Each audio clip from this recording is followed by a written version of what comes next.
Hello दोस्तों, मैं सुबह कुमार।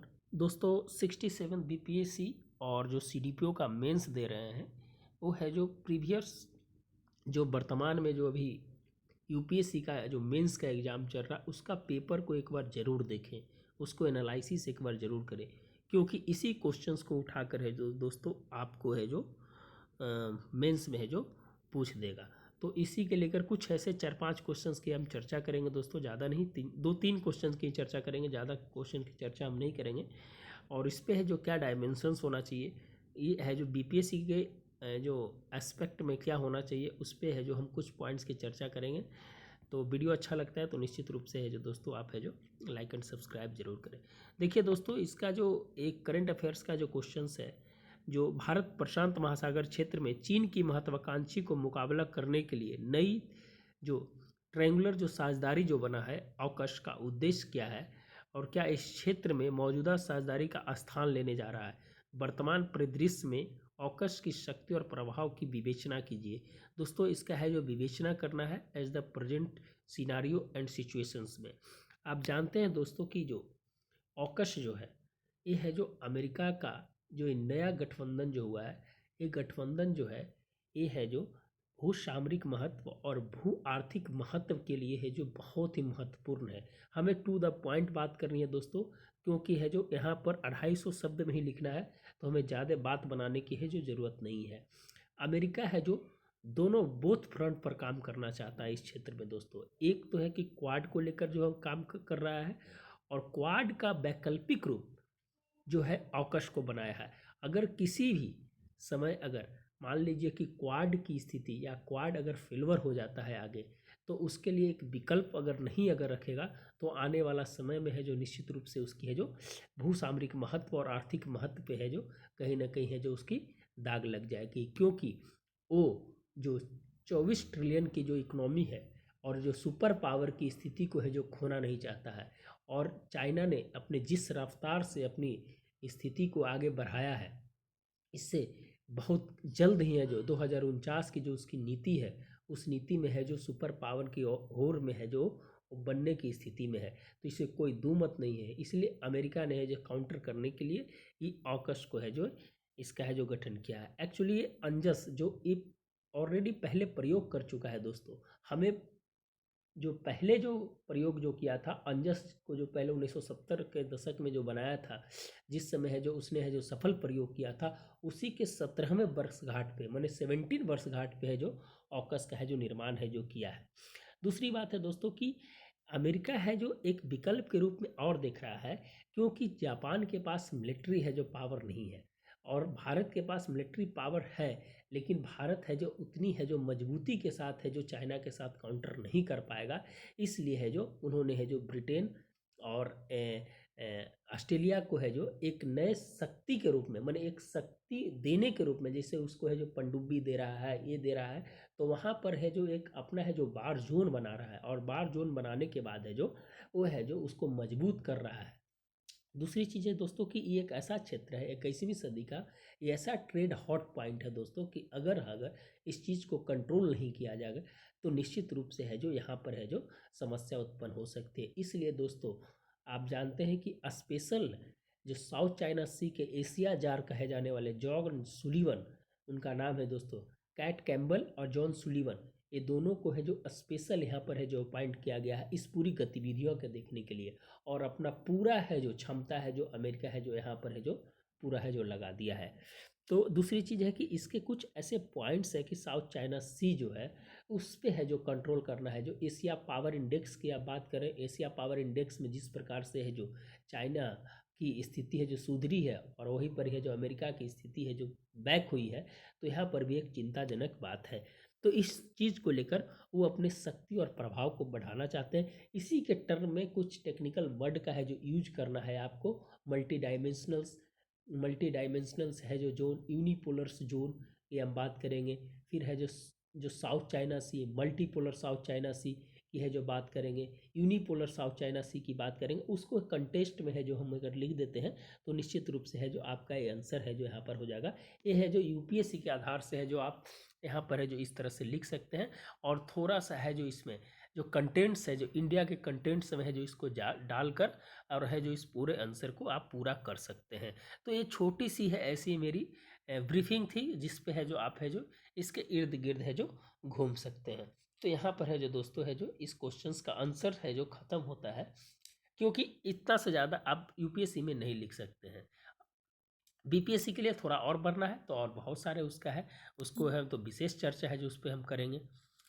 आगे बढ़ते हैं दोस्तों। एससीओ के लक्ष्य और उद्देश्य के विश्लेषणात्मक परीक्षण कीजिए, भारत के लिए क्या महत्व है। दोस्तों एससीओ जानते हैं 2017 में एससीओ का है जो भारत है जो एक परमानेंट मेंबर बना 9 नवंबर 2017 को, आप जानते हैं अस्थाना में। और दूसरी चीज़ है कि दोस्तों एससीओ है जो इसको भी अमेरिका का है जो अमेरिका का है, इससे भी डर है। कहा है कि एक ऐसा संगठन बन रहा है जिसमें है जो एक एक जनसंख्या और दूसरा जीडीपी और तीसरा एशिया के जो सबसे बड़े देश हैं, जो पावरफुल कंट्री है जो इसमें है जो जुड़े हुए हैं। आप टोटल 11 कंट्री हो गया है दोस्तों इसमें, जानते हैं कि नहीं। अभी जो एससीओ में जो अभी है जो 10वां कंट्री है जो शायद है ईरान जो जुड़ा है 9वां कंट्री के रूप में, सॉरी हो सकता है कि 8 1 9, हाँ तो आप जो कंफर्म कर लीजिएगा, ईरान है जो एक जुड़ा है। तो एससीओ के लिए इम्पोर्टेंट्स है दोस्तों कि इसको है जो एशिया का नाटो बोला जाता है, एशियाई नाटो बोला जाता है।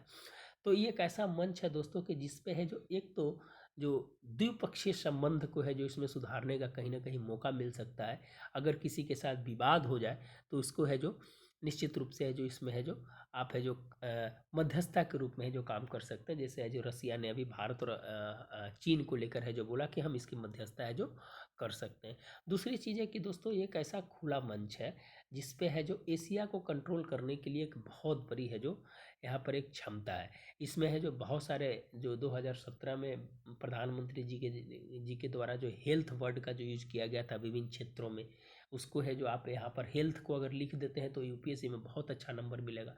दूसरा चीज़ कि अभी दोस्तों जो हर एक क्षेत्र में जो है जो इसका है जो जो जो इसके जो उद्देश्य है, जो इसके उद्देश्य में जो अभी परिवर्तन आया है कि किस प्रकार से इस सीओ को है जो एक है जो गठजोड़ कर एक नई रणनीति के रूप में है जो हम है जो नॉर्थ के देशों को है जो इसमें है जो काउंटर करें। उसमें आपको सोशल हो गया, इकोनॉमिकल हो गया, कल्चरल हो गया।